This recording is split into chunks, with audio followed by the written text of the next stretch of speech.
So pretty excited. Oh yeah, so I mean, this is just. By the way, my name is Will, and you go by Joseph or Joe? Joe. Gotcha, man. So yeah, this is because I used to do a lot of blood sport debates. Now I'm kind of down for just casual discussions, right? You ask Sure. me stuff, I answer your question. I might ask you some stuff. It's just a really chill discussion, and we'll go out. We'll just do this for like about an hour. You're Cool. okay with that? Yeah, no, that sounds great. Yeah. So what's interesting is I think I did read an article a while ago because you said you did your mission in Ukraine, right? Yeah, that's right. 2012 to 14. And yet you got sent back because of the war. Yeah, that's right. I ended up serving for 22 months. Okay, and did they just say that's enough or Yeah, so there was at the time there was four missions. I was in the mission in the far east in Donetsk, yeah. and so that was of course after the Euromaidan revolution in Kiev, right? Donetsk and Luhansk were kind of the epicenter of the separatist movement, and so they shut down our mission, and then we got evacuated to Kiev. So that left just three missions in Ukraine. Ours just got shut down completely. And then once we were in Kiev, they were just kind of flooded with missionaries, and so Hmm. they sent all of us home. Oh, Or I was far enough into my mission, I just came home. For got those you. who had only been out for a short period of time, they reassigned them to stateside assignments. Okay. Yeah, so so were you there during the Maidan or were you not? Yeah, so I was in Donetsk during the Maidan, and then so because the Euromaidan that was primarily, if I remember correctly, like December 2013 to February 2014 or thereabouts. Yeah. We got to Kiev in April, so I was able to actually go and see the Maidan after in the aftermath of it. In fact, I have a brick that I took home with me, which presumably was thrown at some Berkut riot police, but. Well, Uh, yeah, so it was a cool experience, but no, I was not there when it was happening real time. mm, okay, and then I'm assuming like especially with Russia, they don't really allow. Uh, I don't think. Well, Russia does not allow missionary of any kind at the moment, and I'm assuming that. So when the DPR decided to separate from Ukraine, you guys were basically told to leave, right? Uh, I don't know if there's some more geopolitical stuff that happened above our level. As missionaries, all we were told was, the church is pulling us out, right? So whether that was at the direction of the DPR and LNR or just, good judgment call from the church to say, hey, it's not safe anymore. I Yeah. couldn't, which it is, but yeah, so we were then pulled out. I mean, while you were there, was it safe or no? You know, that's a good question. Like I never felt terribly unsafe. Hmm. People all obviously as Americans and what's regarded as an American religion, right? People were obviously suspicious with us even before all that was going down. Right. But I would say that got heightened a little bit for the last couple months. There were people who were just a little bit more suspicious and Mm. distrusting, but I never felt personally threatened.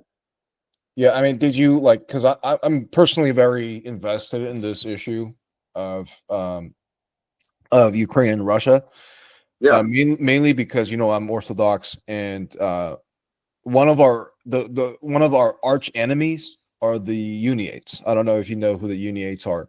No, I'm Uh, not with that. so the Uniates are basically Eastern Orthodox, but they're under the control of they're Eastern Orthodox in their practice. However, they're under the control of the Pope. Oh, okay. So yeah, and their mission is to basically destabilize Eastern Orthodox churches and to get them to be under, to kind of coerce them to be under the Pope. Do they fall under like a acknowledged Orthodox patriarchate then, or Well, I don't know much, but they have their own bishops, okay? and the one in Ukraine that were the specific one in the branch of Uniates. Well, there are many branches Uniates, but the branch in Ukraine is they're under the Melkites. So the Melkites they're Greek Catholic. They're called Greek Catholics. So they're basically the Greeks who allied with the Roman Catholics, and They're called the Greek Catholic Church of Ukraine. So that's the Uniates that we're talking about. And I don't think, because I mean, Donetsk is pretty much. Oh, I lost you there. Can you still hear me? I mean, I'm saying that the Donetsk is the Donbass area. Generally, they're more, Russian focused culture. So I don't think they have. I don't know if they have Greek Catholics there. But yeah, they're under the Greek Catholics. They're called the Melkites in Ukraine, the Uniates. So yeah, that's why I asked. I mean, that's why I'm quite interested in this discussion with you, especially you're from Ukraine. I mean, you went to your mission in Ukraine. Yeah, that's right. Yeah, so I mean, have you had a chance to visit churches like Orthodox churches in that region? Yes, I did, and one of my biggest regrets is because I gather that you're fairly familiar with the way that the church operates, right? The Latter-day Saint churches. Yes. And like our missionaries, as a missionary, I was no exception, right? We're not really trained to understand other religions and even basic apologetics, right? Our focus is primarily on, hey, invite people to read the Book of Mormon and pray themselves, right? That's basically the extent of our training. So I did not have an appreciation or really even an understanding for Orthodox liturgy or theology, anything like that. Mm-hmm. But I did have the opportunity to go into several of the churches. They were always very welcoming, and of course, absolutely gorgeous churches. Really, really loved them. There was the Church of the Transfiguration. I can't remember the Russian word; it's escaping me right now. But in Donetsk, absolutely beautiful church. Yeah, I mean, so tonight, just any question you have about the Orthodox faith, feel free to, again, it's not a debate or anything. Just feel free to ask me. I'll try, to my best knowledge to try to answer you.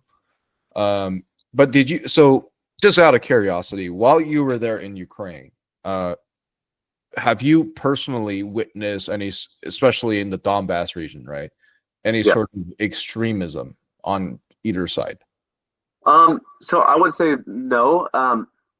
Well, I would, my experience, and I don't know. So apologies. Like, have you ever been out to Ukraine or Russia? No, no. I wish, but obviously, I'm not dumb enough to go right now. Oh my gosh, yeah, it's a shame. But so I never personally saw extremism. However, I am very aware. So when I was in Donetsk, very pro-Russian, right? And the Western media, they want to tell you that all the Ukrainians in Donetsk, and this is my experience, right? I'm sure this is just anecdotal, right? Mm-hmm. Yeah. But the Western media wants to tell you that all the Ukrainians in the East are just these victims who are held hostage by the Russians, and they just are desperate to unite to the West. And in my experience, that is just that really is not the case. Most of them really, really identify with the Russian nation and ethnicity. And in fact, I'll share a story about that in a moment. That was really eye-opening to me as a young man. But there's accusations, right? So when I was there, what I heard a lot of was, those Western Ukrainians are fascists, right? And they're controlled by the West and this and that.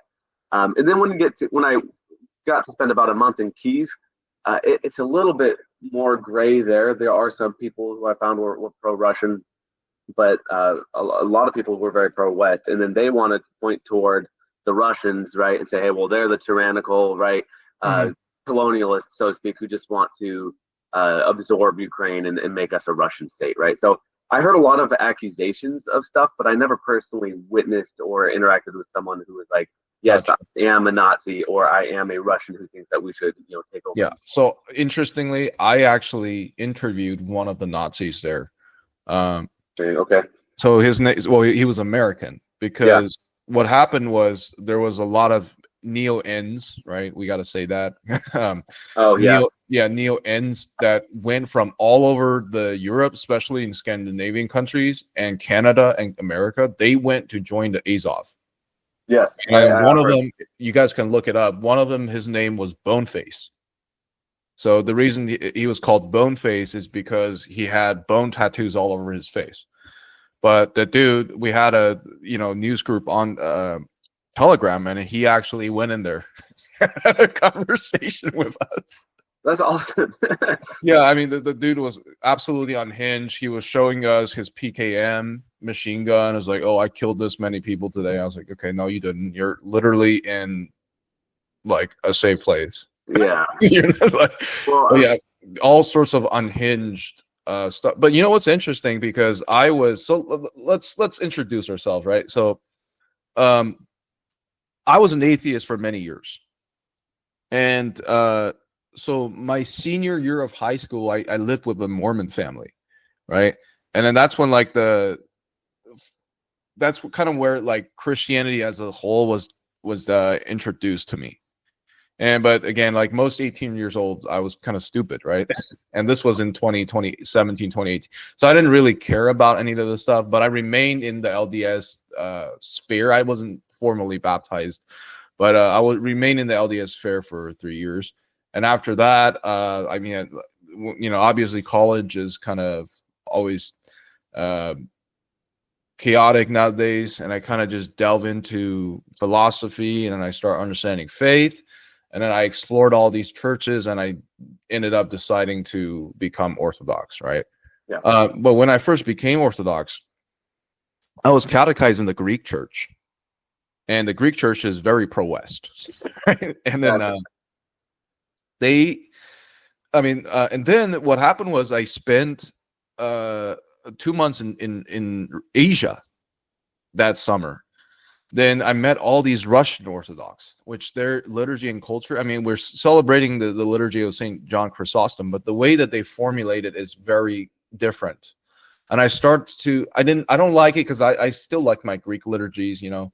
But as I start to study this issue, and then all that Russian Ukraine thing kind of tied into the line, and just like what you were saying there, that you feel like genuinely that the Eastern Ukrainians, right, really felt that they identify with the Russians or are pro-Russia. Right. And what's interesting is because after I moved this time, I went to a Greek church, and there was a bunch of Ukrainians in there. And then all of them was like, oh, we're pro-Putin. Yeah. Yeah, No, and then what's interesting is like, where absolutely. are you guys from? Oh, we're from Odessa, from Donetsk, from Kiev. We're pro-Putin. I was like, well, but you consider yourself a Russian. Interestingly, you know what they said? They said, no, we're Ukrainians. We're always going to be Ukrainians. But we're pro-Putin.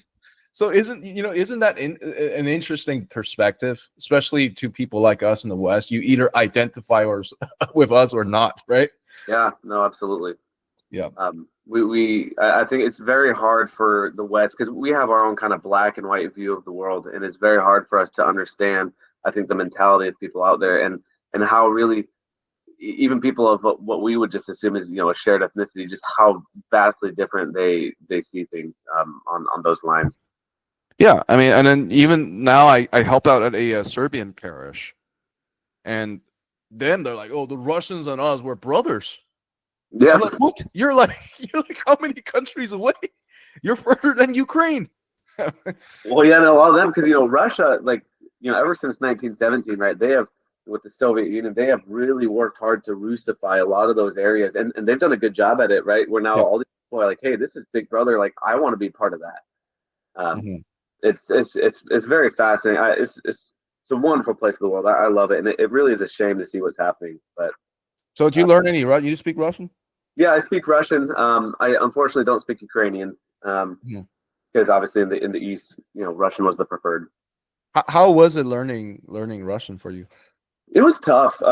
I would say, I mean, 'cause, you know, you get about 2 years out there. I would say it was at least 6 months before I could even really feel comfortable holding a conversation. Wow.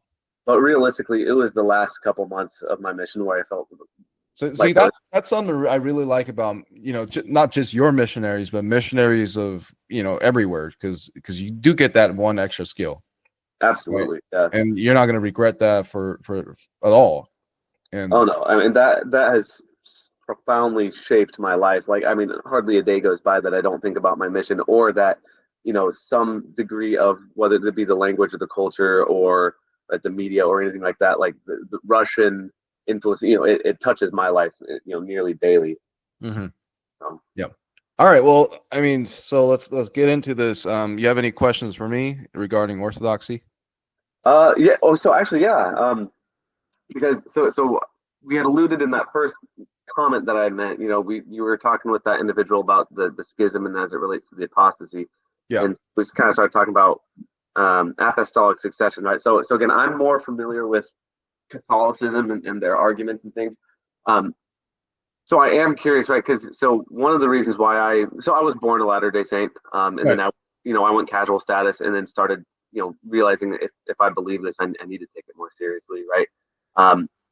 But one of the reasons why I personally don't feel compelled about the claims, whether it be Orthodoxy or Catholicism, about apostolic succession, is because so I fully believe that the bishops were given priesthood keys, right?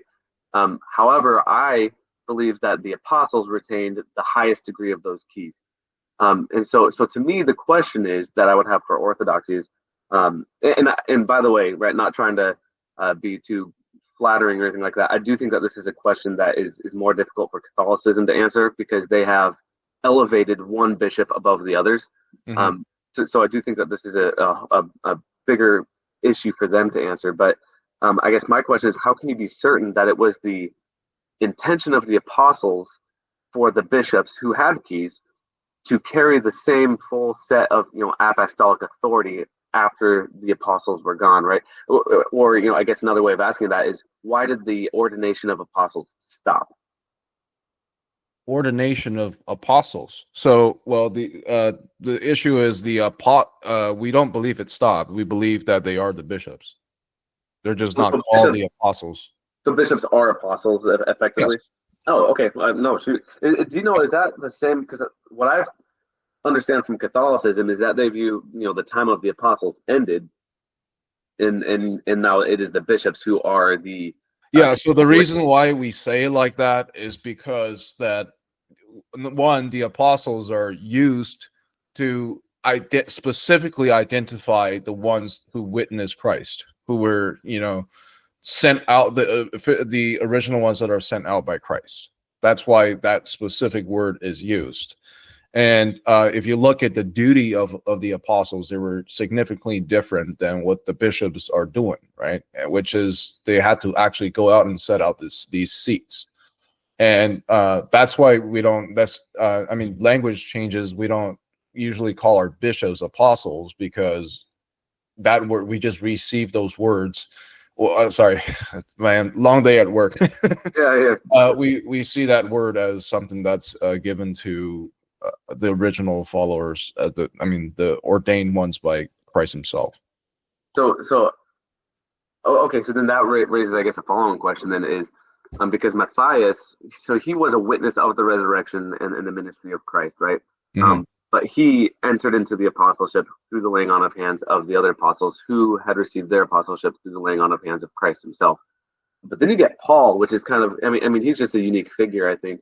Yeah. But I guess, does Orthodoxy consider him an apostle in the same way the others were apostles? Because he was not an original witness, right? In fact, at the time, he was opposed to the church. Well, again, we don't think there's a really that type of difference between a bishop and an apostle. Okay, no, that makes sense. I had never heard that, but it's just we don't call it that way. I mean, like a lot of people say that. Like, I've argued this with people in your face. Oh, you guys don't have apostles. Like, dude, like, come on. It's a word concept fallacy. It's word develops. It means different things in different context. We just don't call them apostles. Sure. No, that's reasonable. But especially if you guys believe that it is the same, and so that's, I guess, why I think that Catholicism is interesting, because I've never heard that indication from a Catholic, what you described. But then they will point to, the Bishop of Rome was arbitrarily, for some reason, set aside to be the one who would rule over the other bishops, and that just didn't seem to me to. It's the Matthew 16:18 thing, right? Exactly, which doesn't make sense, because what's interesting is that Antioch and Alexandria were there before Rome, but so which basically disqualifies the entire argument of Matthew 16:18, which is built on Peter, right? But the actual reason why, so in the early church, the patron seat is not just Rome. It was Rome, Alexandria, and Antioch. Now, the reason why Rome had the highest honor is not because Peter was there. It's because it's Peter and Paul. So Right. the Matthew 16:18 argument doesn't even work there, because that wasn't even the argument that was used at the time. Sure. Yeah. And of course, Latter-day Saints, we even have our own different interpretation of what that would mean. Right. So like, no, that's interesting. So, Yeah. so here's another question then. That I actually really appreciate how where you come from with that. That was a reasonable explanation. So here's another question, right? So I'm not Catholic, I'm not Orthodox, but I see the issue over the filioque, and from an outsider perspective, right? Yeah. And I understand the Orthodox grievance against the Catholic Church, which, from my understanding, and correct me if I'm articulating this incorrectly, but my understanding is that basically, right, the Catholic Church, without the authorization of all of the ecumenical bishops who should have been consulted, right? They basically arbitrarily added that into. Well, no, the canons also says that nobody adds to the creed. Oh, nobody adds. Okay, so because they tried to add it to a creed, which they added the creed and then they made the argument that they're above the councils. Okay, so now so I totally understand that, and that makes sense to me. So now my question is put aside the manner in which it was entered into, right? Which is up to you. Just the theology itself. Does Orthodox view it as that big of an issue? Because if I'm absolutely right, so right, because Catholics believe that the Spirit proceeds from both the Father and the Son, while Orthodox believe it proceeds just from the Father. Oh, right? No, that's not accurate. That's like a level 1 under. So I had a Mormon friend. I don't know if you know Sam. He runs a channel Through the Mist, and I just did an interview with him. Should be coming out soon. But we cover this topic because that's like a very easy way to make people misunderstand what's happening, right? Sure, yeah. I mean, that's just. So I actually had people that inquire into Orthodoxy, and then some Catholics came and show him quote mines of church fathers saying it proceeds from the Son, and then him leaving Orthodox. So that case has happened before. So I'm going to clarify this for you, okay? To the best of my ability, we don't deny that the Spirit in ways proceeds from the Son, and the issue is we disagree on the way that happens. Okay. When a Roman Catholic says the Spirit proceeds from the Son, he's not saying the same thing as we say Spirit proceed from the Son. Okay, we're not saying the same thing. That's the issue.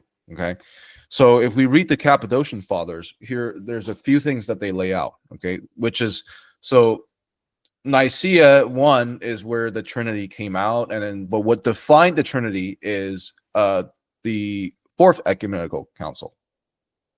Okay, so what that council did is that the Cappadocians defined the doctrine of the Trinity for the church. We have Saint Gregory and 2 Saint Gregories and 1 Saint Basil. And what they said is that there's a distinction between common essence and energy versus hypostatic existential origin. Okay. I'm going to put this in a way that you can understand what they said, that yes, they all shared the same energy. They shared the same essence, but the hypostatic property of each person of the Trinity are unique to themselves and are not shared. Okay. For example, what is the hypostatic property of the Father? Which he is the source. He's the sole source. One principle. The Son is that he is begotten. The Holy Spirit is that he is what was the word for it? He's proceeded. Okay. The Holy Spirit is proceeded. The Son is begotten. The Father is the source. That one principle. So those are the hypostatic principles that are unique to each person of the Trinity that cannot be shared. Now, if we look at the definition of the filioque laid out at the Council of Florence and Lyons, here's what it says. It says that, one, the Father and the Son together are one principle of cause. So that immediately changes the hypostatic principle of the Trinity. Two, what they said is that the existential origin, which is basically point one, of the Spirit, okay? So the Spirit proceeds, or means it's generated by both the Father and the Son. So the origin of the Spirit is both the Father and the Son, is one principle. So that violates the Orthodox teaching of the Council. Okay. You understand? And shoot, what was, again, long day, man. But and that's the main issue. And in a way, what it does, it unbalanced the Trinity, right? Sure. It diminished one Spirit, and now the Spirit is basically, well, being subjected below. I see. So almost as if the other two hold a superior, collectively hold a superior like role over the Spirit. Yeah, and then in a way, when we say that's what we mean by proceed. When we might mean by proceed is that, yeah, the Spirit. If you read the Cappadocian Fathers, they say the Spirit was the Father sends the Spirit through the Son. The Holy Spirit was sent from the Father through the Son. That's what we mean by proceeds, right? And then that's the language of the Cappadocian Fathers. And then they say it many times in the documents of the Council, like the three saints. There's like the Spirit proceeds from the Father through the Son. And then Roman Catholics will quote that to, people who don't understand the issue and say, well, see that? All these fathers taught it. Haha. And then if someone with that level one understanding would easily be persuaded, but that's not what we were talking about. Those are completely two different doctrines. And the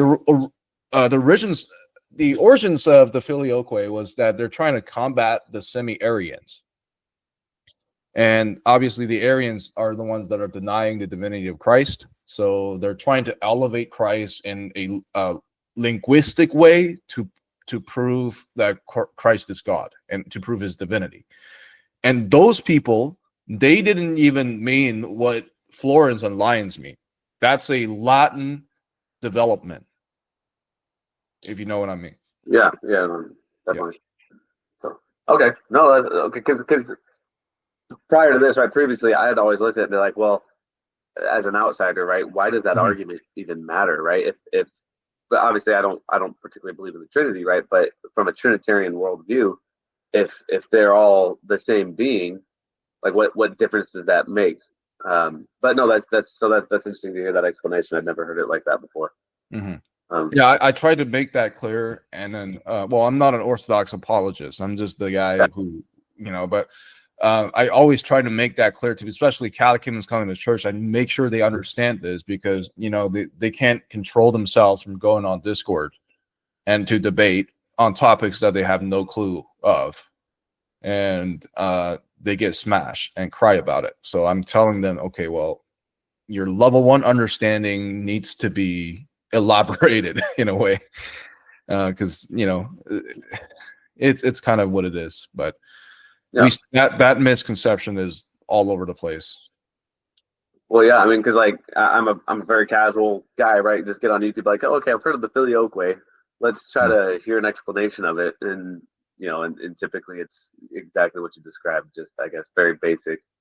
It's like it's just quote mining the Cappadocians when they say the Father proceeds from the Father through the Son, but that's not what Lyons and Florence teaches. And a lot of Roman Catholics also don't know this. They think proceed just means proceed, like in terms of relationship, just like us. But no, if you read Lyons and you read Florence, what was actually laid out is that the definition of the filioque is that the Spirit's origin is both the Father and the Son as one principle, which violates the Cappadocians.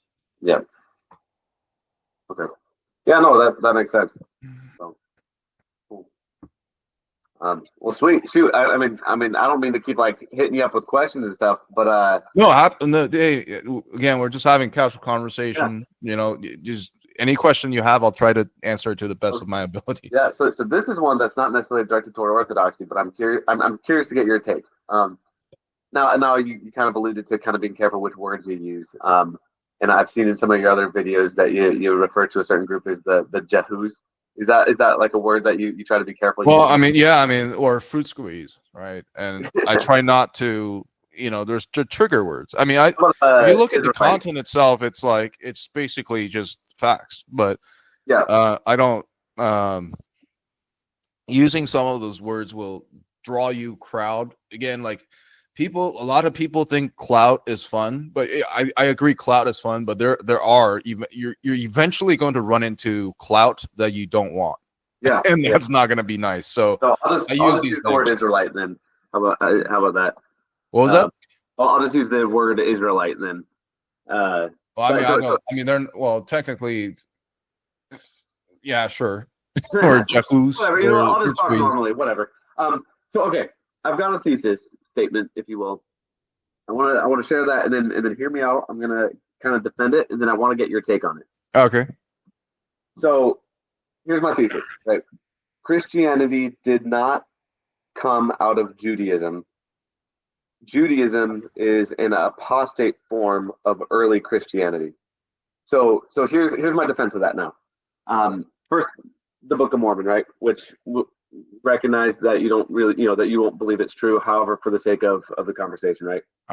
In the Book of Mormon, right, it's purportedly these Israelites who have come out of Jerusalem, and they state that they practice the law of Moses, and they repeatedly talk about how, even before Christ comes, they talk about Jesus Christ, right? We follow the law of Moses, but we believe it points us toward Jesus Christ, and and it draws us to follow him. Sure. And then you have now go to the New Testament, right? You have in Galatians, I think, Paul, who says something to the effect of the law was the schoolmaster, right, to bring people to Christ. So again, now Paul is also in the New Testament emphasizing, right, the law of Moses was designed, and the way I would interpret it, right, the ordinances and the rites and things like that were designed to point the religious observer toward Jesus Christ. And which is interesting, right? Because Paul was a Pharisee, right? Very, very devout student and adherent to the law of Moses. And yet, when Christ came, these Pharisees who were, traditionally, wrapped up in the law of Moses, which Paul says points to Christ, they didn't recognize Christ, right?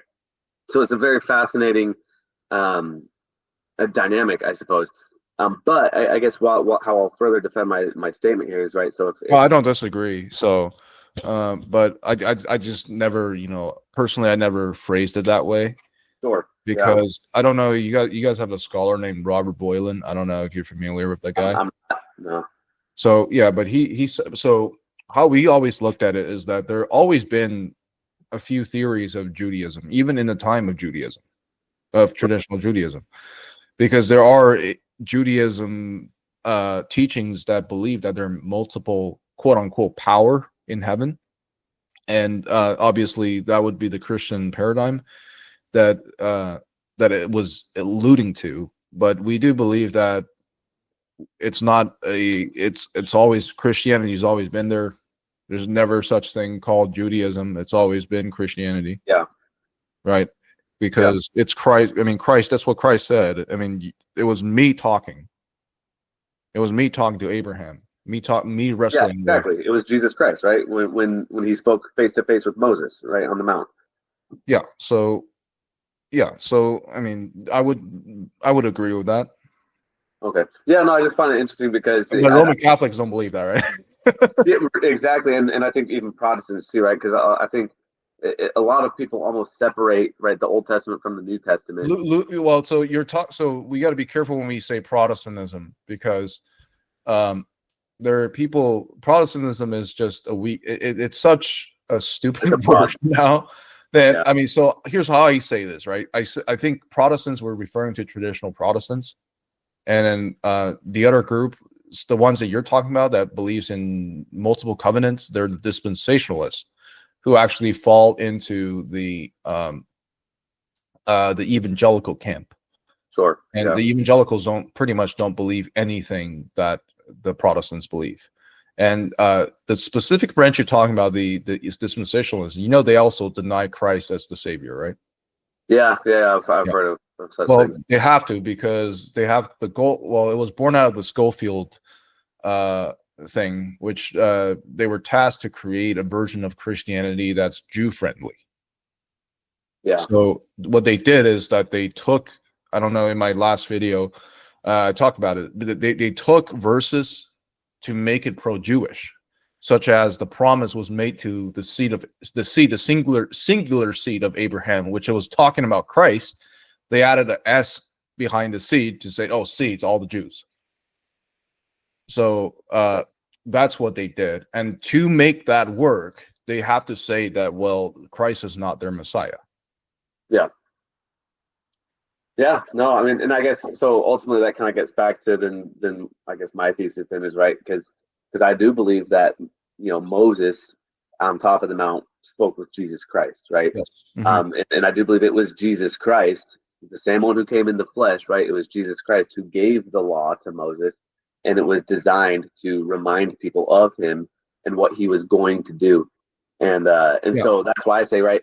And that's why the Book of Mormon, again, if true, right, offers a very unique insight into what non-apostate Jewish worship looks like, right?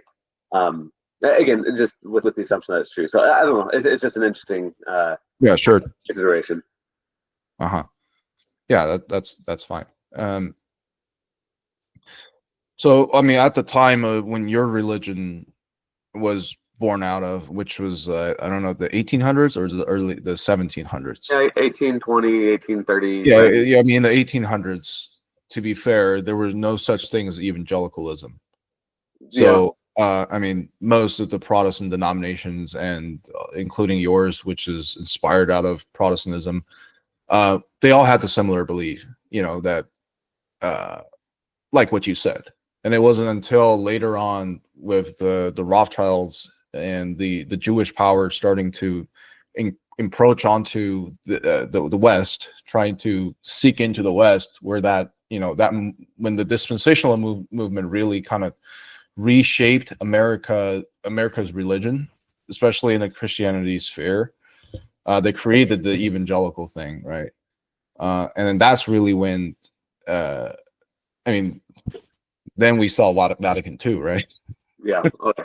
With the natural theology that all, Jews, Muslims, Christians worship the same God, which is clearly not true. Yeah. Yeah. No, and then, what's some interesting about, natural theology didn't really born out of Thomas Aquinas, right? And then the idea started with him with the absolute divine simplicity, and he did teach a version of natural theology and then it's implied by his teachings of absolute divine simplicity. You know about that doctrine, right? No, not so much. Yes, so it means God is reduced to pure essence. So if that's the case, we do know that no one sees God and live, right? You can't interact with the essence of God. So if that's the case, when you're taking the Eucharist, you are actually eating created grace. And there's actually never a way for you to interact directly with God, because he's reduced to pure essence. Oh, okay. Yeah.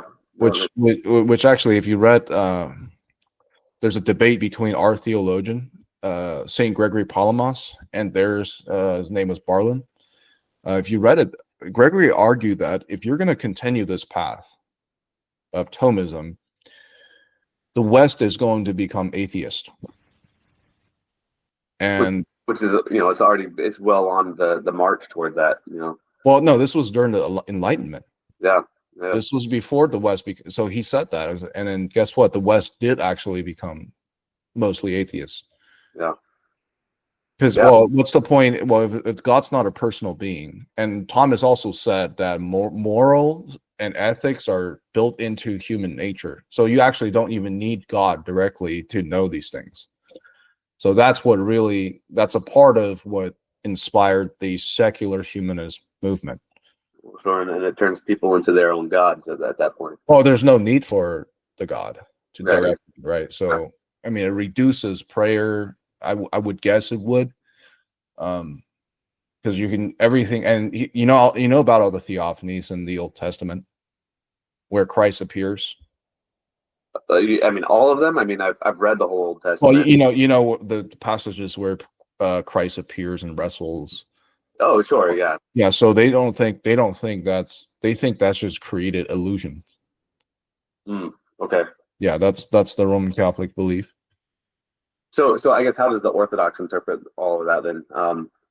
Like for one example, you're talking about like when Jacob wrestles with Yeah. okay. So I guess yeah. So what's the Orthodox? Oh no, he did wrestle with Christ, the image of God. Yeah, that's how we say it. In meaning in a like literal sense, like, or I guess, or is that? I mean, we believe like the theophanies Christ is his image projected, but it's not a created illusion. Sure. Okay. So and then the word wrestle means like an actual physical. Tussle is not the right word. I mean, right? that I haven't really looked into him, to be honest. Okay. Yeah. No. Fair enough. So we do believe that they're intimate interactions between the image of God, the logos, and men in the Old Testament. Yeah. Oh yeah. No, we would absolutely agree with that as well. Mm-hmm. So, okay.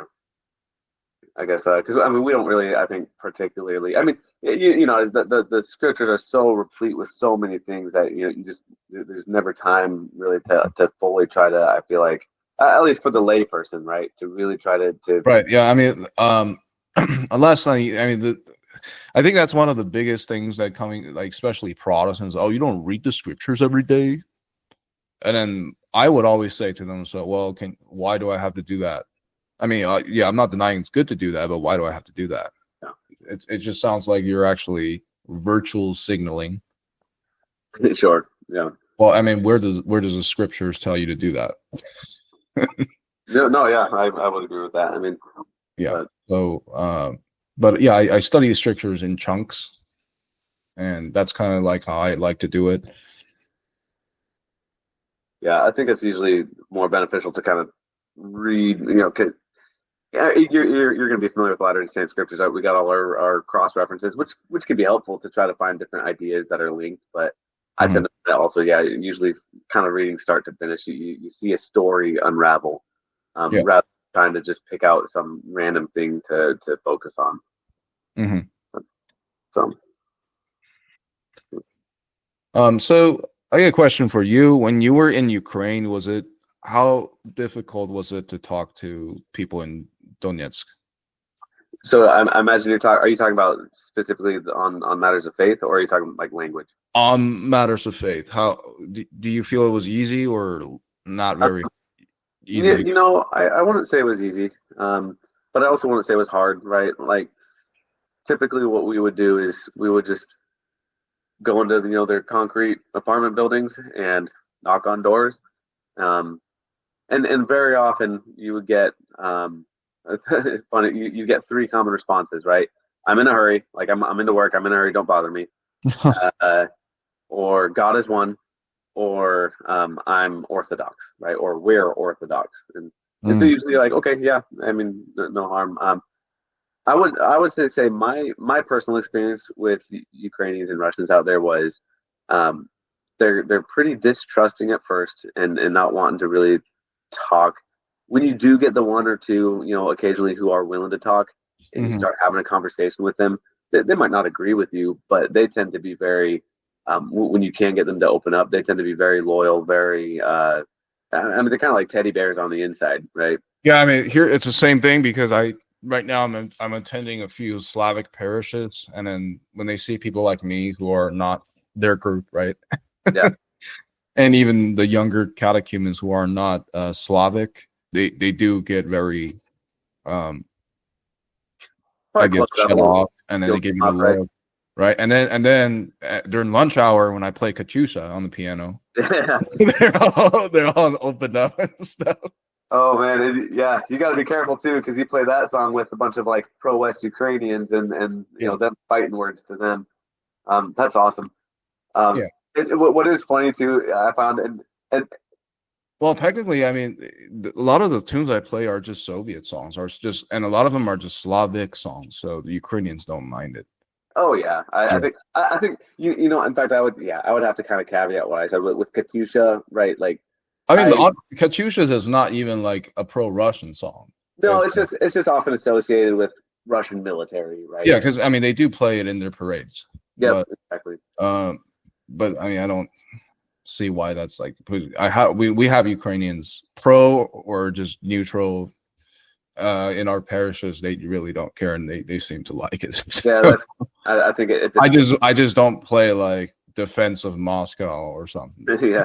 I don't know, Farewell of Slavyanka, that's a classic. Oh, I play that all the time. That's a nice song. That's like a big Slavic song. They all like. Oh yeah, that one gets people amped up. So, but yeah. So what is funny though, I found, and you know, when you travel and you have to go through learning a language yourself, it's not easy, and it helps give you appreciation for foreigners who are in America, right, trying to learn English. Because one thing that I did commonly run into was like Russians who just think you're stupid because you can't speak Russian very well. Really?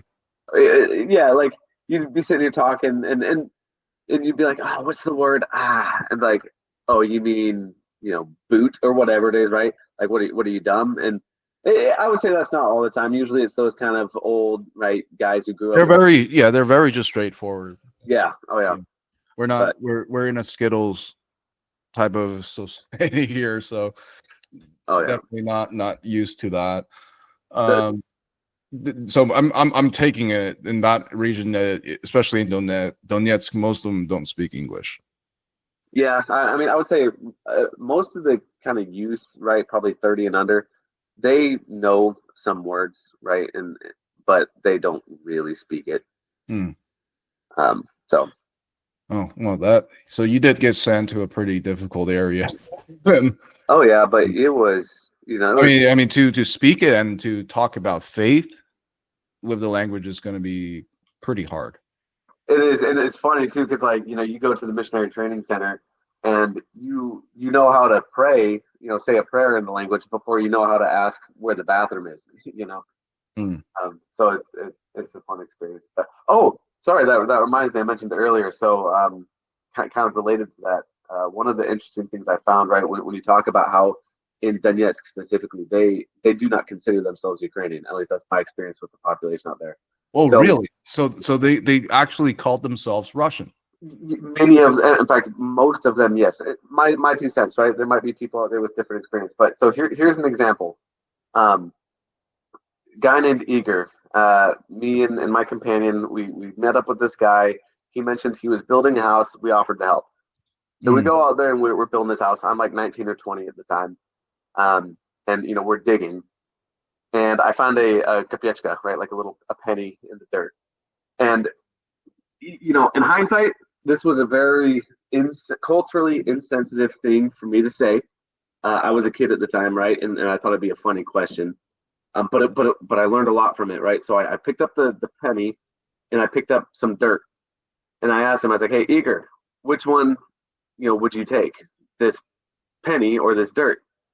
And again, you can see how that's an offensive question, right? Basically, I was suggesting that the money was worthless because at the time, right, the exchange rate was bad. It was. Oh, okay, I see. Right. So it was an insensitive question, but his answer was really enlightening. He's like, no, my friend, no, that's not your question. Here's your question. You're asking me, do I want this Ukrainian trash, right, referencing the kopechka, or do I want some real Russian land, right? And you know, joke out. So it ended up being like a very eye-opening experience for me. It's like, oh my gosh, right? Like this man, like this is not Ukraine to these people, right? This is Russia. It's just, you know. Yeah. I mean, I always knew. I started to follow geopolitics when I turned 20.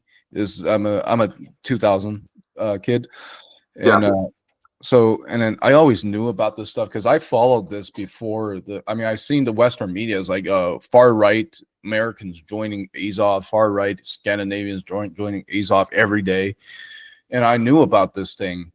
And now it's just like, and after 2022, it's just okay. Well, there's no Nazis in Ukraine, and these people are just being scared into submitting to the Russians. Yeah. Which was not the case, because if you look at when the Russian tanks initially rolled in, they were like literally everyone is standing on the streets with a Russian flag. Oh yeah, and then of course that's all staged, right? Yeah. Well, and that's what's funny, because people, Western media is going to try to sell you that, but I mean, don't get me wrong. I definitely ran into some Ukrainians who were pro-West, right? But by and large, my experience out there is I 100% believe that people would have viewed Russia as liberators, right? Yeah. Ukraine has not been. I guess then I think I spoke to the Ukrainians that are from Odessa and Mariupol, who are southern Ukrainians. So they're not. So they're they are on the right side of the Dnieper. Right. So, but the ones in Odessa, there's I have a friend that she kind of like always yells at me now, but she's from Odessa. We went to school together. She's pro-Ukrainian. Right. But she's just one of those liberal dummies that don't really understand stuff.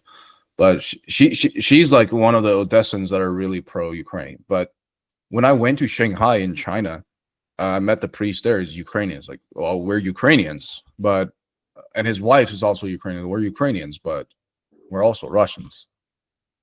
Oh yeah. And then when I met the Ukrainians at the Greek church, they're like, well, no, we're always going to be Ukrainians. That's not going to change. I speak Ukrainian, but I love Putin.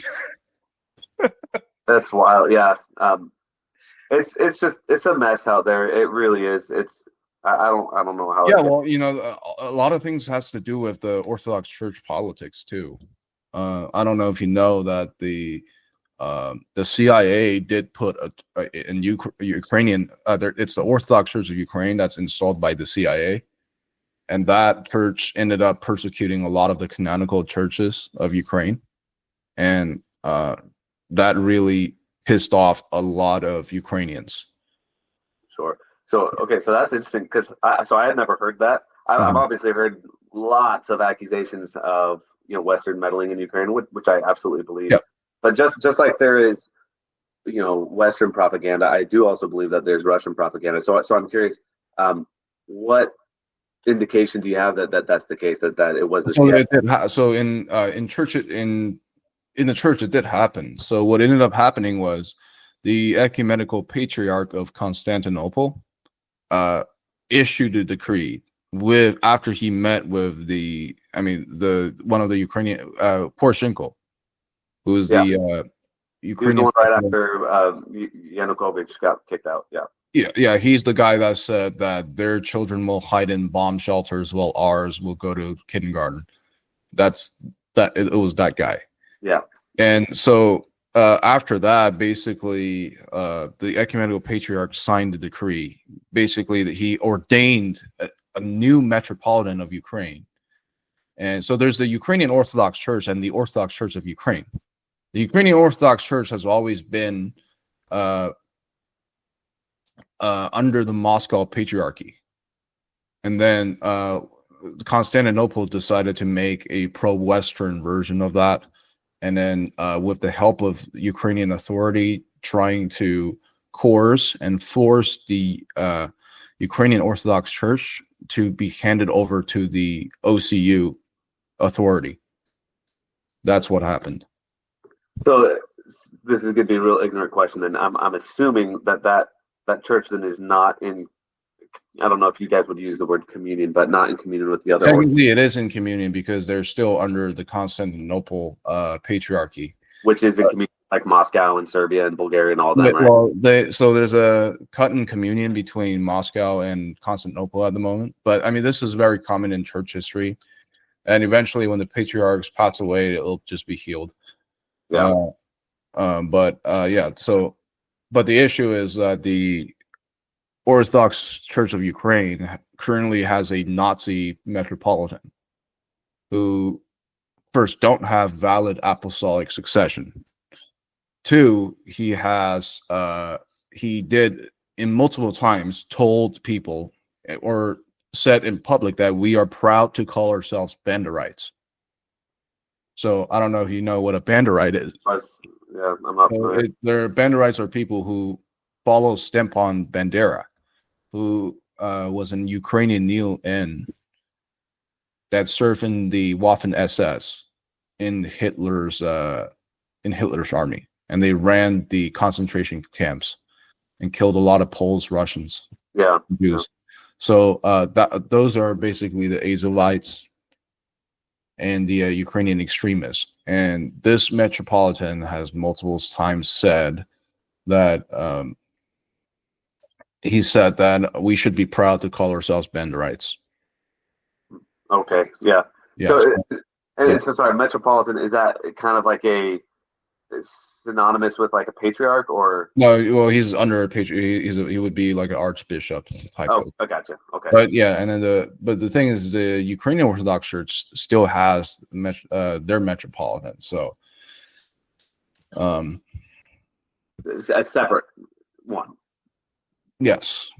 But then both under the patriarch. No, the one's under Constantinople, one they created, one's under Russia. Gotcha. Okay. Yeah, I mean that was a part of the Western meddling to destabilize the Orthodox in that region. No, okay. Do you think that they were trying to destabilize the Orthodox in the sense to destroy the religion, or trying so now they're starting to start to target us. So I mean, back then nobody knew what the Orthodox was in the West, right? But they did see that the Orthodox was has a formidable influence in Eastern European nations. So they did make a move on that. Because traditionally Orthodoxy is very anti-West, and in many ways it still is. And it was not going to be convenient for them to play the game of westernizing Ukraine with a version of Orthodoxy that is pro-East. Yeah, no, I mean that totally. I mean that checks the common sense. But again, over here, I've met people from both churches. They're very nice. They have nothing to do with that. And we don't have the doctrine like the Roman Catholics have, like, oh, well, if a bishop is a heretic, then everybody under him goes to hell. Like, we don't have that doctrine. Yeah, so, I mean, that's one thing they did in Ukraine. And then the other thing are the Melkites, the Uniates that I was talking to you about, the Greek Catholic Church of Ukraine. They also helped a lot in that, which I'm eventually going to do a video on that in meddling. And some of the priests that actually went of the Orthodox Church of Ukraine, the one under the Western one, actually went and became Uniates. So on their own volition, or like, we don't know, but okay. I think it has something to do with psyops. Oh yeah, I would. Because, let me tell you why. Okay, so as someone, let's say you're Eastern European, let's say you're Russian, Ukrainian, and if you're elevated to the status of a priest, you should fully understand church history. Absolutely better than anybody in the West. Okay, that's not a doubt, especially if you're a priest or a bishop. Now, you should know about the history with the Roman Catholics and the Eastern Orthodox Church. I don't know if you know about the Ustasis, which I'm soon to make a video about, but the Roman Catholic Pope sanctioned massacres performed by Roman Catholic priests in Serbia. So when was this? This was during the time of the Ustasis. There's a massacre in which the Roman Catholic priest took off his collar and then rounded up a couple hundred Orthodox Christians, locked them in a church, and just shot them all. And that was, the Pope actually gave a blessing to that. That was during the Nazi times. So like early to mid. 20th. Yeah, and if they know, I mean, not even just that, and if they know how Catholics always treated Orthodox, in countries in the Balkans, in Lithuania, in these nations, when the Roman Catholics took over, they abused the Orthodox in any way they could find. So, I mean, a good example is that they denied Orthodox Christians for having Christian burials, which is a very important thing for people. Sure, yeah. I mean, it's a huge slap in the face. Yeah, and then that's how the Uniates were created. They were forcing to say, well, you keep your tradition, but you have to basically bow down to the Pope. Yeah. So if you are Eastern European, and especially if you're old enough to be or is a priest, you should absolutely understand the history of that.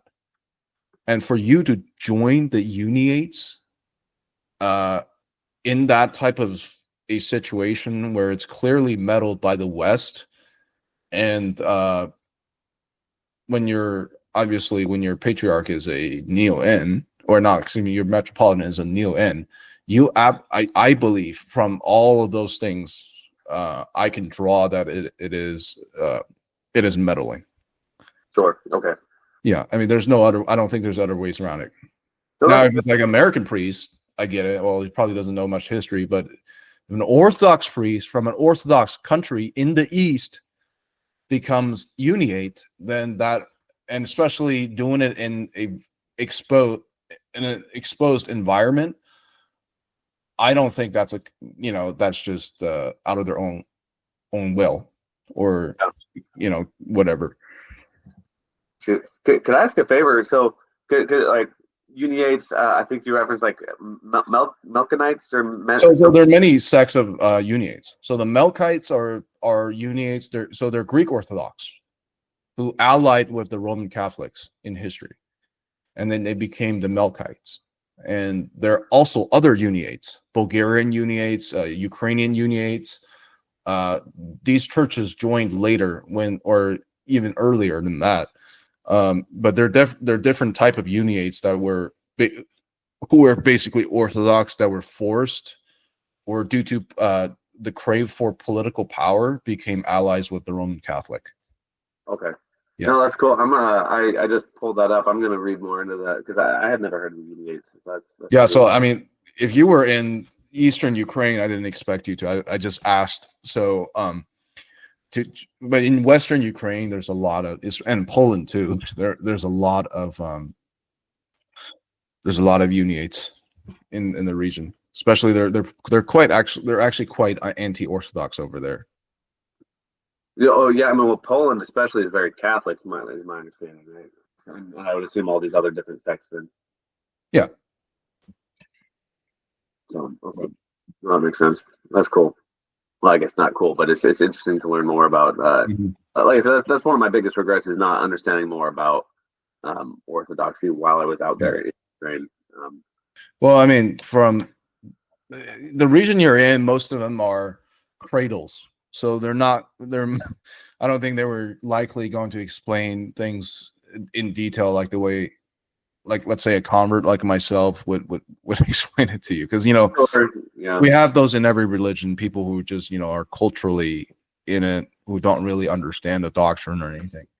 Yeah, well, and then same thing too with the missionary, right? Like typically we're just trying to drive the conversation toward our agenda, and not necessarily trying to understand and either try to contend with or anything like that, right? We're mostly just trying to say like, hey, here's why we think you should read the Book of Mormon. Okay. Yeah. So like it's just unfortunate, right? Because like what an opportunity to sit there and try to learn more about other people, and if you're not trying to make that happen, like it doesn't necessarily always come up naturally on its own. I guess it's kind of my point. Yeah. And like for me myself, I tried being LDS for 3 years. I mean, it could be because I was still very young at the time, right? I just didn't know anything else but LDS. Sure. So I mean, but when I kind of really just ignored more the LDS aspect when I started to look into the mainstream faiths. You know what I mean? Yeah. Yeah. So, I wouldn't say I understand it because I've never been in a temple, but I did luckily had a good chance to study LDS doctrine as much as I can when I was in it. Yeah. Well, and I mean, I think most of our kind of tenets of our faith is pretty well publicized, and Hmm. ultimately, right? I mean, we always lean in on the Book of Mormon, right? Like, Yeah. easy way to try to understand what we claim or think is to read the Book of Mormon. So, and I assume you've probably read it multiple times. Yeah. Yeah. And it's So not, what drove me away is actually not what's in there.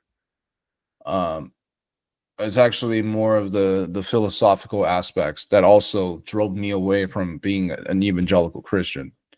Because I did lose a debate. It's not really a debate. It's just a conversation uh, with someone. I think he was Orthodox. He's very well versed in philosophy, and I had a conversation with him. That's when he just grilled me on epistemology.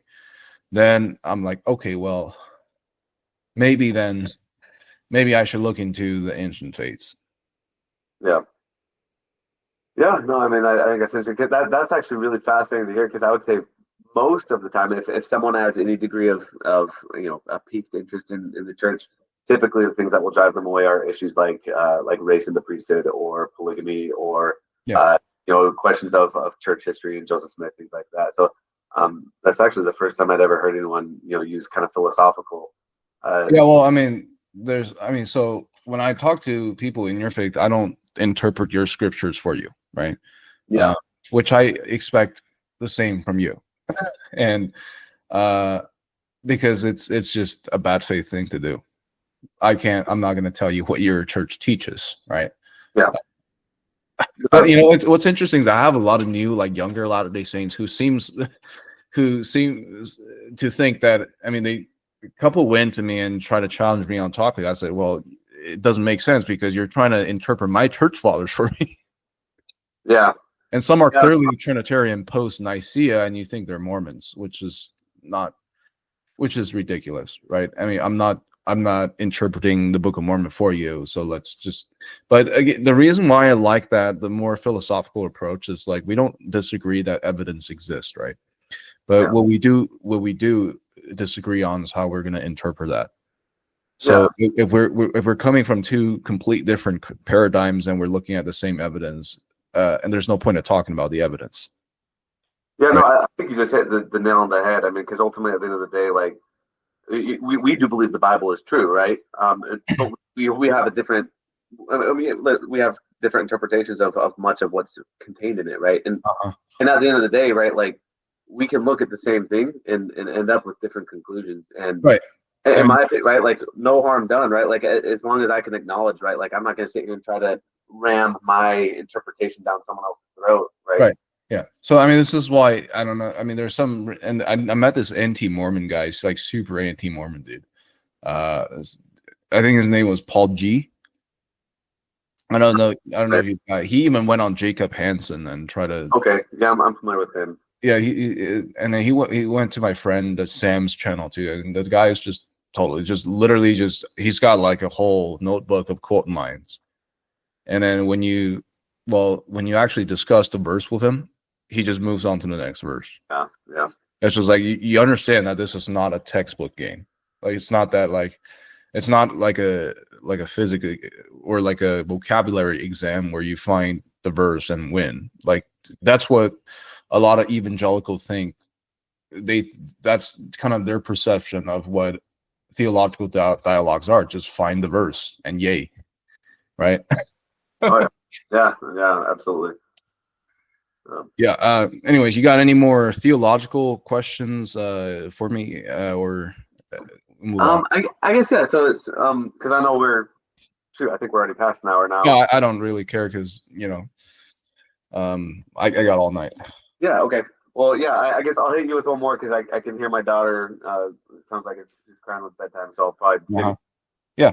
Okay, so here's something I mentioned, and then and man, I wish I better understood the different nuances between Orthodoxy and Catholicism, but so the Orthodox view are creeds and the things that proceed out of councils, are they viewed to be the same as scripture?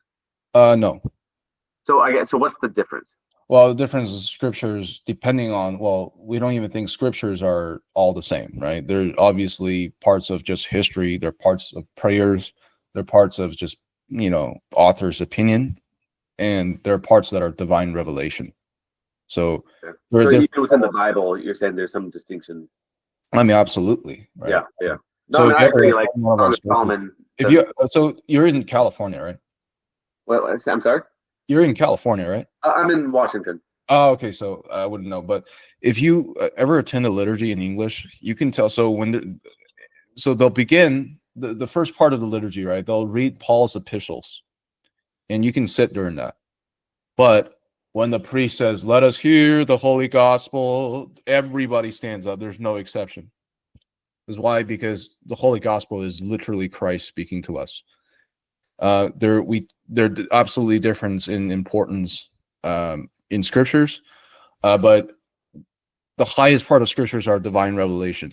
And then we believe the ecumenical councils are also infallible in terms that these doctrines are binding, but they're not divine revelations. Okay, interesting. Yeah. So then, do Catholics have a similar view on that, or? So, well, I mean, until 1054. Sure. Okay. Before, yeah. I mean, well, they say, well, the councils can be binding, but not until, well, the Pope can actually just overturn it anytime he wants. Yeah. Which is ultimately what they tried to do. And it ended up the other four patriarchs mutually excommunicating the Patriarch of Rome. Yeah. Odd man out. So then another question then is so there's a difference between like Paul's epistles and then the gospel. So when you say let us hear the gospel of the Lord, are they talking about like Matthew, Mark, Luke, and John? Yes. Okay. So those, because now those are, I mean, I understand, and I'm not a scholar, right? But I understand that there's some scholarly debate on whether the purported authors are the ones who even wrote it, right? Mm-hmm. But so even then, right? It is. Everything that Jesus is quoted to have said was not literally penned by Jesus, right? It would have been penned by ostensibly Matthew, right, who's writing the words of Jesus. Yeah. But and it is still held in high esteem. So now, I guess so the epistles of Paul that totally makes sense, and from a Latter-day Saint worldview, like that, I can understand that. Is the Orthodox Church capable of producing scripture like Paul's epistles then, like, or are the creeds viewed kind of in a similar way, like? Well, the creeds are, so the councils are not development of doctrine. The councils are clarification of doctrine. So if you look at what happened in these councils, there were heretics, right, such as Arius, such as Nestorius. They were there to dispute what was already there. So that's the councils were to condemn them and clarify the teachings. Okay, so the reason why then I guess that the canon is closed is just because the belief is that everything has been once and for all delivered, and there's no divine revelation. Yes. Okay. Yep. No, I see. So okay, yeah, no, I mean I understand. Like obviously, right, have a different view. But that checks the common. Well, because it's a simple reason. Is because Jude says it. The faith has already been once and for all delivered to the saints, and so the important thing is to understand the office of the prophet and what that's for, right? They're prophesying in the name of Jesus, for Jesus. And now when Christ comes, until the church is established, there are no more, and that's the period where the Old Testament apostles, the Old Testament prophets are still a valid office, right? But when the new covenant was formed, then there's no need that's already ended because the Messiah has already came. Yeah, and then so ostensibly then, right? Like everything from Acts to Revelation could be I'm not saying like could be thrown away, right? But Matthew, Mark, Luke, and John is really all you need. No. So the covenant, so the old covenant was not fulfilled, like Jesus Christ said, until the destruction of the temple in 70 AD. Gotcha. Okay. Yeah, so the fulfillment was a whole process of time from old to new. And then the sign that the old covenant is finished, it's been fulfilled into the new, is the destruction of the temple in 70 AD. I see. Okay. Yeah. Because I'm not okay. Because that's interesting then. Because when you're saying right, Jude said it's been delivered once and for all. My mind goes to like the revelation of John, which I don't know all the years, right? But my understanding is that right, the revelation of John happened after the Epistle of Jude was written. So I'm like, well, but I guess I don't know if the revelation of John was received before or after the destruction of the temple. I don't know. Well, I mean, that's another topic we're gonna have to take time to talk about the scriptural canon.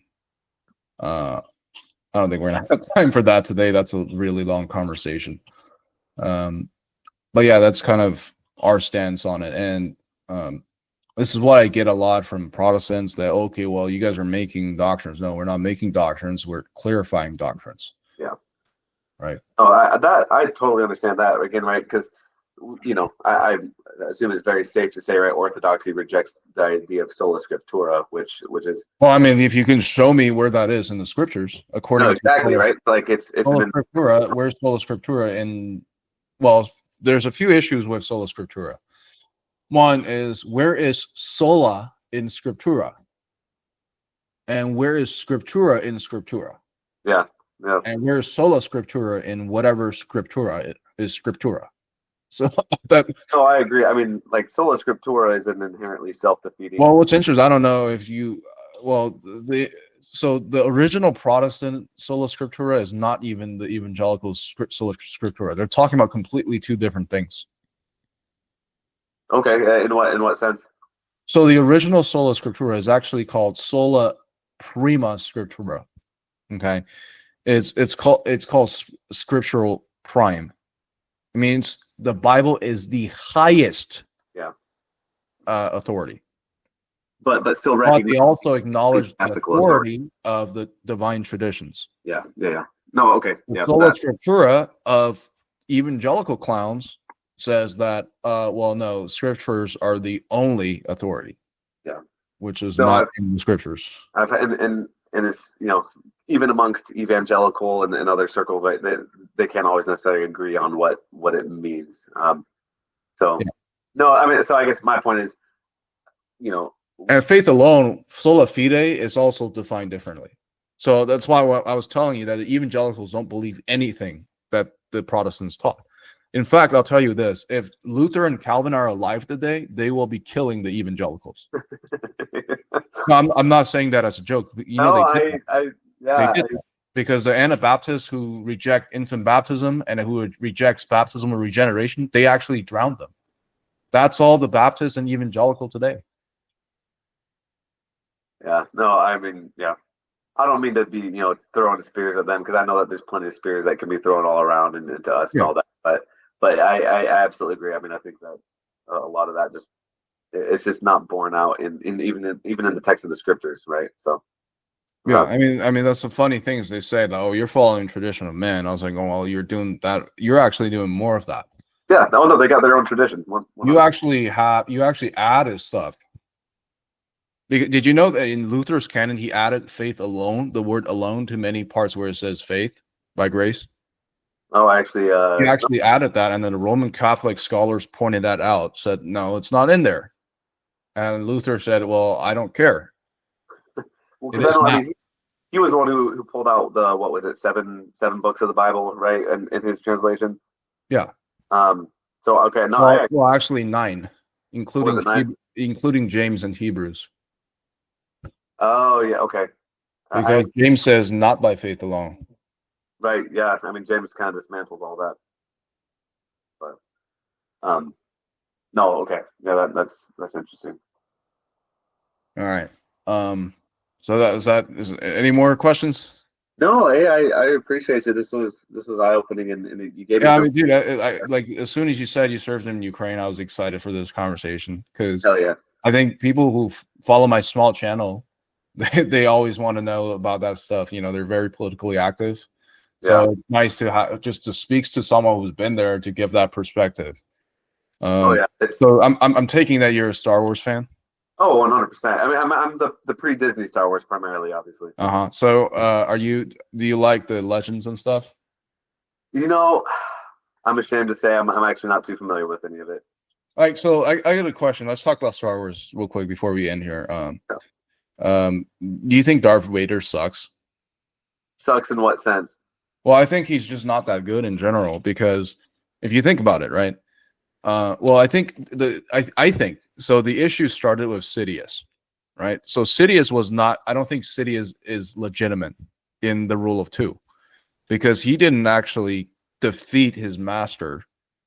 He actually assassinated him when his master is in his weakness, because the rule of two laid out by Bane was that you're supposed to challenge your master and defeat him. So the strongest is on top, right? Yeah, but Sidious didn't do that. So he violated the rule of two, which will make him illegitimate. Oh, okay. And if you look, I mean, every one of his apprentices are disastrous. Two of them got chopped to half by the same guy. And then one of them was just as crazy as he is. Yeah.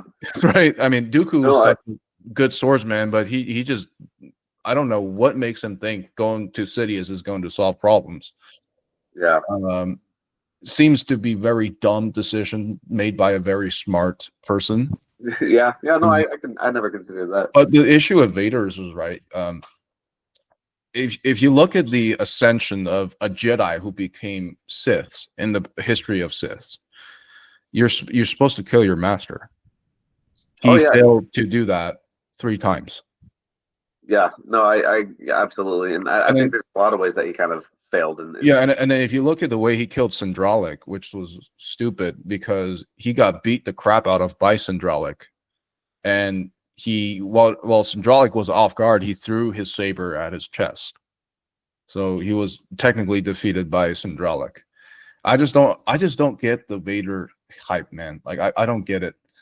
Yeah, that's what I don't understand about a lot of the canon people. There's like, well, he's not that good, man. He can barely kill his own master. Oh yeah, and even then he was torn between doing it, right? So yeah. I think for me, like, because I'm 32 years old, so I grew up with the pre-Disney Star Wars and just had that childlike adoration of it, right? Yeah. And Vader, he just is dripping with cool as far as the image goes, right? And so I think they're definitely, as a kid, just like, oh, that's so cool, right? The breathing and like the mask and all that. And so I think I have a lot of nostalgia for it, right? I think Vader's cool just in the sense of the aesthetic.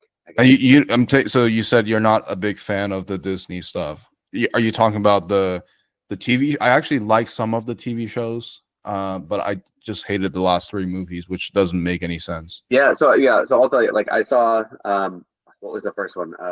Force Awakens, and I was like, okay, right, excited that it's back. And Last Jedi happened, and I saw no reason, and I haven't seen anything since Last Jedi. I never saw number 9. I haven't watched any of the TV shows. I was like, you're gonna take a dump on my face with the Last Jedi. I'm just not gonna spend any more. I mean, basically every main character besides from Chewie dies.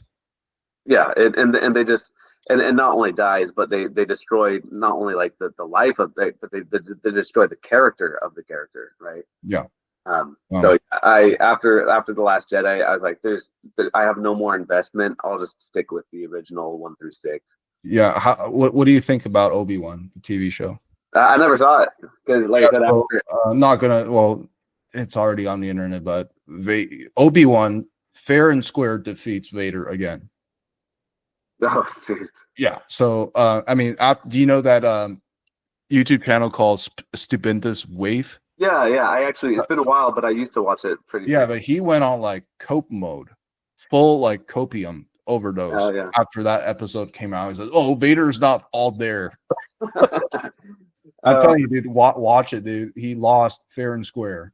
I mean, like, every time. So apparently, like every time when Vader fights and loses, which is most of the times, and then he tells his stormtroopers to do the rest of the job. Every time that happens is because Vader's not fully there. Well, and I guess, but the problem is, it's not, that's not Vader, right? That's the Disney writers who are incapable of putting together a decent character arc and storyline, right? Like, so it's, Yeah. that's why in my mind I just wrote Disney off when it comes to Star Wars. They're just Mm-hmm. not capable of putting a coherent story together, in my opinion. Sorry, I have a very passionate opinion on that, as you can tell. Yeah, I get it. I mean, I don't like the Disney stuff either. I mean, it gets a little bit too modern. It just doesn't feel like Star Wars to me. No, it's I agree. I mean, if you've seen the I think it's the prequels, right? Where the one that came later, the ones in the 2000s. Yeah, you're talking about 1, 2, 3. I mean, those graphics are just eye-opening at the time. Oh yeah, and the details, and then the production level that they're doing right now, it's not even we can't even catch up with that. It's bottom tier. Yeah, it's and then and I can even forgive that type of production, imperfections. But when you just can't have like a character who does things that make sense, you can't have a story that is just coherent. Like there's no point, right? I mean, you can go and watch an old black and white movie that has a better storyline and enjoy it. So wait, so you watch the new 7 and 8, right? Yeah. Oh, and Rogue One, which I was, I enjoyed Rogue One, but yeah, I watched 7 and 8, and I haven't seen anything since. Yeah, Rogue One had that kung fu star that I really like in there, so that's that was cool. Like Ip Man, so that's why I kind of watched that one too. But Solo really sucked. I heard. The only good part was that like 5-second scene of Darth Maul, who like I don't think these people even know like how to attract attention, right? I mean, the two characters that people repetitively want to see back in action cinematic are Mace Windu and Darth Maul. Yeah. They just will not do that. Instead, well, like we like to see the story actually move forward. Yeah. But they're going back into filling these stupid gaps that just worsen things. And then they're not actually doing it in a good way that the audience would enjoy. Yeah. I mean, what is a 5-second appearance of Darth Maul going to do like in Solo? Come on. Yeah, well, in my mind too, like I look at it as just how pathetic it is, right? Like it's just a desperate attempt to try to catch attention, right? And even more so with again, I never saw Rise of Skywalker, but I know that they brought Sidious back. Like what a desperate move that is. It just makes it look like a complete clown show. Yeah. That they have no vision, they have no thread that they're trying to weave this story together. It's just shoot from the hip. Yeah, but my big issue is, I mean, so there's a really dumb one that came in, I think last year. It's called The Acolyte. What is it? Critical Drinker. I watch his channel. Oh yeah, I like him. Yeah, but like when you watch the show, it feels like you want to cut your feet off. That's how excruciatingly stupid it was. Oh god! Like it doesn't even make sense according to the character's paradigm. Like it's just sad to see them ruin just a good franchise. There's again, I think like they're like the series like Ahsoka, Mandalorian, and Obi-Wan are pretty nice, but I just don't. The movie they've been pushing it back for like 2 years now. The movie that they're making. And I know they've been canceling this, canceling that. I do think they learned their lesson on not making stupid movies. I hope so. I mean, it took them long enough. It's only been like 10 years since The Force Awakens. More than that. Wow, am I that old now? Wait, I think it was. Let me look. No, maybe not right. Episode 7. Yeah, it is 10 years now. Oh shoot! So I'm that old. Wow. I was barely legal at the time. Nice. No. Yeah, I wasn't even legal at the time. I was 15. Yeah, but I have to give it to Daisy Ridley and Adam Driver that they definitely did a great job Oh yeah, and yeah, I mean, I John think. Boyega, the guy John Boyega, he just screamed right the whole freaking show. Well, yeah, and that's the problem, right? Like even with, yeah, I agree, right? Daisy Ridley and Adam Driver, right? A good actor can only do so much to cover up bad writing, and I just think that Yeah, did you see the interview with John Boyega? I haven't now. The storm. He's like, you ain't gonna. He said, you ain't gonna Disney Plus me. So Oh, when was that? Was that like 10 years ago, or is that relatively recent? yeah, that was around that time. When he kind of got tired of yelling Ray all the time and being Disney Plus. And it's sad. Again, Carrie Fisher died. Yeah, and there's what a waste of an opportunity. That Disney had a gold mine at their fingertips, and they. It's so stupid. I mean, the way they killed Han Solo was stupid. Yeah. It's like, well, if you want to kill him at the end. Like, he appeared and then he died. Yeah. Well, I mean, exactly. Like, give some. Let us and give him a proper send off, right? I guess. And I don't like too, right? Like, I mean, there was that character regression too, right? Like, he started off as kind of that, scoundrel in A New Hope, and then he went through his own character arc, which was cool, right? And by the end, he was, he made sacrifices, he made changes, and he became this kind of more dignified leader type of individual. And then we come back, and he's just back to square one. It's just not interesting, right? And it's just not believable too. And the whole character arc they wrote for Princess Leia after what was it? The thing they wrote for Princess Leia after the defeat of Sidious the first time was total trash. Because she pretty much led the resistance. And then they put her in the character arc says that they put her in a horrible position after because she's the daughter of Vader. Oh, I mean, this doesn't make any sense. Is that explained in They had a freaking dumb cartoon because you know how there's stupid parts in the movie. It says like Rey Skywalker just suddenly gains all these freaking powers out of nowhere, and then they made like a canonized book and saying, "Oh, Rey had, she actually had flying training." And in the movie, it clearly says, "Oh, I don't know how I could fly so well." They're just retconning everything. Yeah, and then they did that, and one of the things that they did for Princess Leia just said, "Well, the Republic hated her because she's the daughter of what's his name, Vader," which is total nonsense. Well, no one even knew it. The only people who knew at that point was her and Luke. Like, did she go around telling everyone?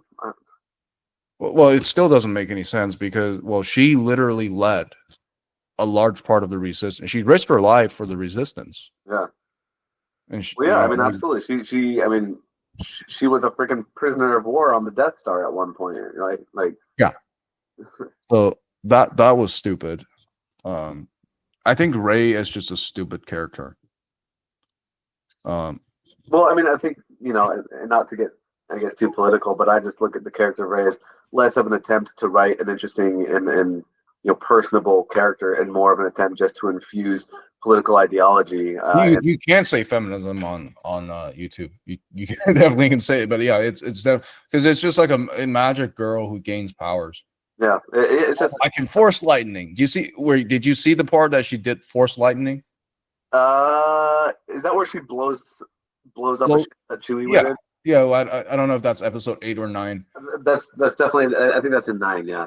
Yeah. So I mean that's making her the daughter, the granddaughter of Palpatine just doesn't make any sense at all.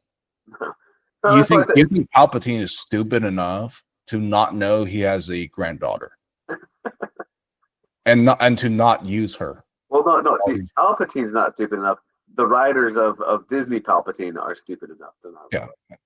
And then the I don't know if you've seen the scene where they defeated Palpatine, but it's the lamest. I'll have to go see that. It's so lame. It's basically Palpatine shooting lightning again, which never goes well, at Rey, and Rey just reflected it and kills Palpatine. Very fascinating, yeah. And then you look at the CGI there with all the spirit of the Jedi, which is it looks like a meme. Not to joke about it, but it looks like a meme where they put all the spirit and all the voices of all the Jedis. They literally just clipped it from the previous movies, which is so lame, dude. Well, yeah. So it sounds like I made the right choice after. Yeah, I mean, all these. I mean, it would not be nice to give you a closure. I felt no need, right? It's just there's zero purpose to try to even figure out where they're trying to take this story because it's just. I mean, so like literally, this Palpatine guy is like the most powerful guy in the universe, and he just kills himself. Yes. Like the first time he did it, he effed up his whole skin with Mace Windu. Mace Windu, yeah. And then the second time he did, he got thrown down a balcony. And then the third time he did it again. Toasts himself. And then he did it like he did it until he toasted himself. He didn't just do it. He did it until he toasted himself. So he stuck his hand in the blender and left it there. Yeah, I mean, this is like it's the lamest thing ever. I mean, what is the rating on this crap here? Star Wars Episode 9 rating. Let's see here. Oh, it's 3.3 out of 5. So it's like a 6.4 out of 10. That seems even more generous than I would have expected. Yeah, I mean, Episode 8 is what? 6.9, pretty much. Episode 7. Episode 7 had anywhere from a 7 to 8. It just goes bad and bad because I think it's because Rey. I think that character is so poorly written. You can't do anything about it. And then I think Daisy Ridley definitely is not the right character, the right actress for that role. But she did good. Yeah, no, I think she did fine with what she had. But yeah, I can see that. I think actually, you know what? Now that you mentioned that, I mean, she's right. Not. I think Episode 7. Oh! By the way, got news for you. 2027 Star Wars New Jedi Order. Here we go again. Fucking same loop repeats again with guess who? Daisy Ridley. Oh, yeah, there it is. Playing the new Jedi Master. Here we go. Well, I'll look forward to the critical drinker analysis of the movie. Yeah. So, 2027 is the same thing. So it's like they're not creative. You see what I mean? Like, yeah, absolutely. If you look on Reddit, you don't just go on look at Reddit for the people wrote a bunch of fan fiction. They're all better. Oh yeah, I know. I mean, I remember Stupendous Wave and there's another. I can't remember. Star Wars Theory. I think Star Wars Theory put together like a little fan, Vader film that was pretty decent. That was a long time ago. And then the director, you wouldn't believe who it is. Her name is Sharmeen Obaid-Chinoy. I've never heard of her. She does cartoon shows. Ah, there you go. Okay. Well, everyone deserves a shot. But I guess, I mean, to me, like, it doesn't even bother me at this point because it's just I've already emotionally moved on. Right, I've gone through the stages of grief with Disney Star Wars, and I'm at acceptance. I mean, it's a Jedi Order again. Yes, it's just Jedi Order repeating gets destroyed. I mean, do they not think that the audience knows the plot already? So it's always Jedi, Sith, Jedi, Sith. Now it's Jedi, Sith again. So it's not never-ending loop there's no way that the audience would ever anticipate any sort of closure. Yeah. So there's no excitement. Well, I mean, and there's no motivation for them to try to close anything because then, I mean, it puts them in an even more difficult bind of what do we do with this IP, right? If we've got to continue this storyline so we can continue to milk it. Yeah. But I'm just surprised they're still getting any money for any of this at this point. I mean, like I said, I haven't watched any of the other stuff, but I saw, reviews of like The Acolyte and Solo. So wait, when was Star Wars 9?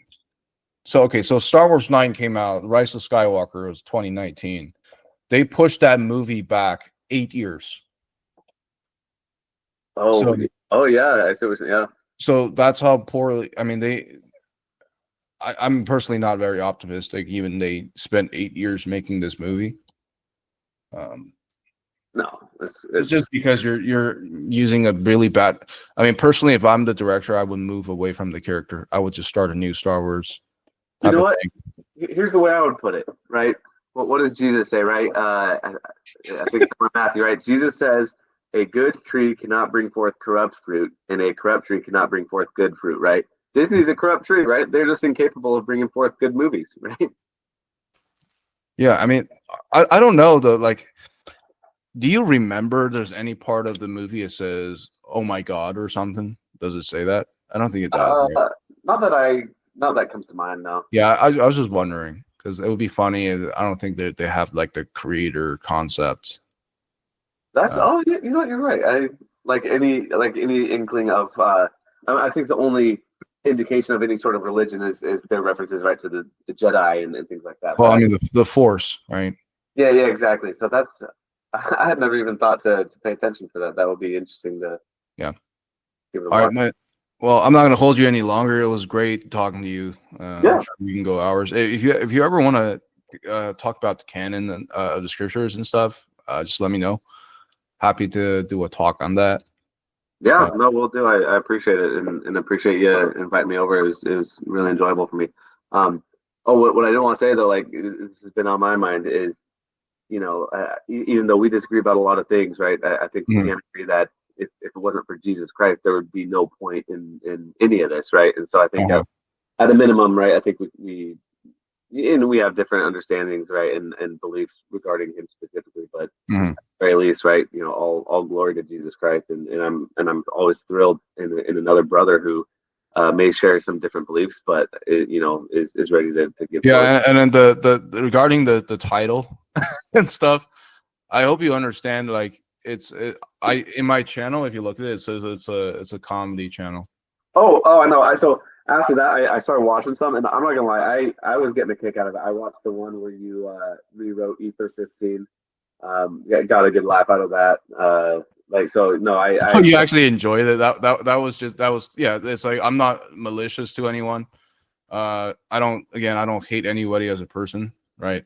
Obviously, with the exception of certain people who are terror that are literally, let's say I'll just say terrorists. I understand. Yeah. Who acts out with their faith in this way, which happens to be a lot of Muslims. That needs to be a problem. But again, like when I'm talking to a person, it's just a person, right? Yeah. I don't. But a lot. It's a comedy channel, and supposed to it's just clout. Yeah, I like I said, because that was the only video I had seen, so I was like, oh shoot, I don't know if I'm gonna try. This guy's gonna try to ambush me or something. But then I watched some of their videos. It's like, okay, like, and I got CT right. Like I see what you're saying with some of those debates where it got just very, I would just say unproductive, right? Where it gets to a point where both sides are just kind of like talking past each other. Yeah, and then the other side, I mean, kind of does. Everybody does say it's YouTube. It's entertainment. People like the sparky stuff. Yeah, I mean that's how you draw viewers. Yeah. So no, I appreciate it. It was a good conversation, and I mean we've almost gone freaking 2 hours now. So yeah, no, I appreciate you, and God bless you, man. And yeah, if I ever have any other questions, I'll hit you up and send it. Yeah. I mean, I could talk about Ukraine for weeks. So. Yeah, I mean, so I'm doing a video. So I have an interview coming up with a few Serbian church historians. And then I have an interview with this priest. That's going to happen in a few. I said I'm going to so it's going to take me a while to make that video, but they're going to give me a rundown on all the bits and details of Ukraine, and then especially the Ustasi, because that's a direct well, I wouldn't say it's West because they are kind of fascist at during that time. So I am going to talk about that, and yeah, I mean, yeah, I'll be looking forward to that. I mean, I just picked up my phone and subbed to your channel, so I'll be following. All right, man. Thanks, I appreciate that. Well, you have a good night. God bless. Hey, thanks. You as well, man. All right, bye.